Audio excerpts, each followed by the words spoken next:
Hey, this is Bill Simmons from the Bill Simmons Podcast, here to help you make the most of your summer with Michelob Ultra, a superior light beer worth playing for. Play for it with the guys when you're competing to see who can sink more birdies on the golf course, because winning tastes even better with Ultra on the line. Play for Ultra. Fill your fridge with Michelob Ultra this summer. Enjoy responsibly. Copyright 2025 Anheuser-Busch Michelob Ultra Light Beer, St. Louis, Missouri. Whatever the occasion, effortless elegance is right this way. Because Hilton brings you new ways to stay courtesy of the Nomad London. And it doesn't stop at award-winning dining in a space draped in velvet and illuminated by vintage chandeliers. No, this day goes beyond with unparalleled personalized service and attentive hospitality. Oh, and did we mention the Nomad London can be booked using your Hilton Honors points at Hilton.com? Hilton, for the stay. This is the Tudors, Dynasty, and Beyond podcast. History with a twist. And now your host, Rebecca Larson. Today, we're stepping into the chaotic and fascinating world of 15th century England to meet a woman who stood at the center of it all, Cecily Neville, Duchess of York. She was born into a world shaped by civil war and crowned by scandal. A mother of kings, a political powerhouse, and a survivor through decades of dynastic upheaval. You might not see her name in bold in most history books, but you should. Join me, Rebecca Larson, as we uncover the fascinating life of Cecily Neville. Cecily Neville was born in 1415, and from the very beginning, her bloodline made her someone to watch. Her mother was Joan Beaufort, daughter of John of Gaunt, and one of the most powerful men in England, and a son of Edward III. That made Cecily a cousin to kings, and a descendant of royalty on both sides of the Wars of the Roses. The Lancastrian connection meant Cecily was part of the complex and often dangerous web of dynastic politics. She wasn't just noble, she was plugged into the heart of royal legitimacy, with a family tree full of claims to the crown. And she'd spend her life navigating those treacherous waters. Before she was even 10, Cecily was married off to Richard, Duke of York. He was the orphaned son of a disgraced traitor. But don't let that fool you. He was also incredibly wealthy and had a claim to the throne that would change everything.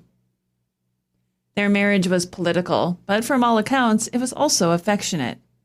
They eventually had 12 children, 7 of whom survived infancy.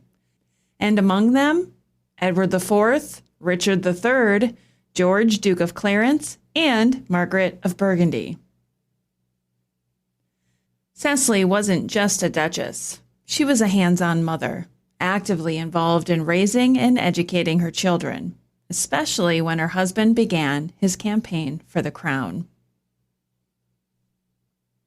In 1460, Cecily's world turned upside down. Her husband was killed at the Battle of Wakefield, and the Yorkist cause seemed in ruins. But instead of retreating, Cecily made bold moves. She sent her 2 youngest sons overseas for safety and stayed in London to champion the claim of her eldest surviving son, Edward. And in a dramatic turn of fortune, Edward was crowned Edward IV just months later. As the king's mother, Cecily held enormous influence. She used her wealth, her connections, and her experience to back Edward's reign and to keep her family's hold on the power. But family loyalty in the House of York, let's just say it was complicated. In 1469, her son George, yes, that George, the one who ended up drowned in a barrel of wine, teamed up with his father-in-law, the Earl of Warwick, in an open rebellion against his brother, King Edward IV. And that's when the rumors started. Whispers that Edward wasn't really their father's son, that he was illegitimate. It was classic medieval smear campaigning, and while it didn't hold up, it was enough to shake the foundation of power. Cecily's own position during this time is a bit murky. She spent several days with George and Warwick just before the rebellion, but Edward had recently honored her by naming his daughter Cecily. Was she quietly siding with the rebels or trying to broker peace? We may never know for sure. During the reinstatement of Henry VI, the brief Lancastrian comeback, Cecily stayed in London and remained active behind the scenes. She hosted powerful visitors like Lady Margaret Beaufort and may have helped draw George back into Edward's orbit. By the 1470s, Cecily was leaning more into her religious life. She's often remembered as deeply pious, and she was, but what's unusual is just how well documented her spiritual routine was. Many noble women prayed and attended Mass, but Cecily left behind a trail of records that give us a much clearer picture of her inner life. Then came another twist in Cecily's story. Her youngest surviving son, Richard, Duke of Gloucester, seized the throne in 1483 and became Richard III. It's tempting to imagine Cecily pulling the strings, but again, the truth is a bit more subtle. Richard used her residence, Baynard's Castle, during his rise to power. That suggests she didn't oppose him.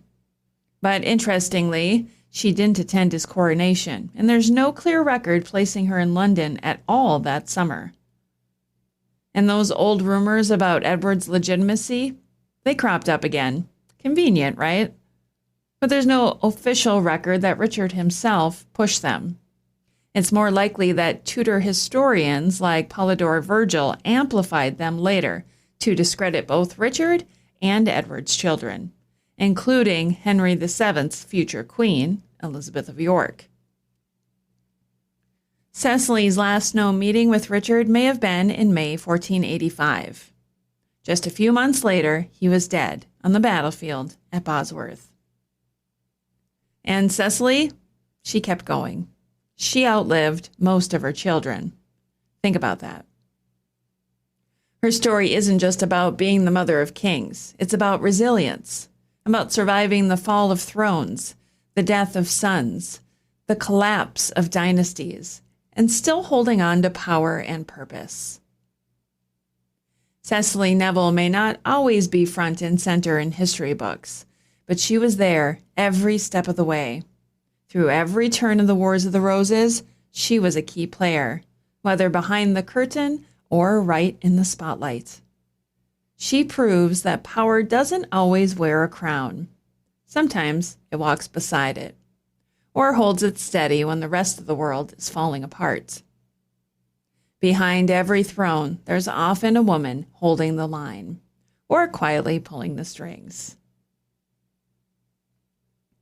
Thank you for joining me on this journey through the life of Cecily Neville. If you enjoyed this episode, don't forget to share it, leave a review, or send it to your fellow history lovers. And remember, behind every great story, there's often a woman who held it all together. Until next time, stay curious.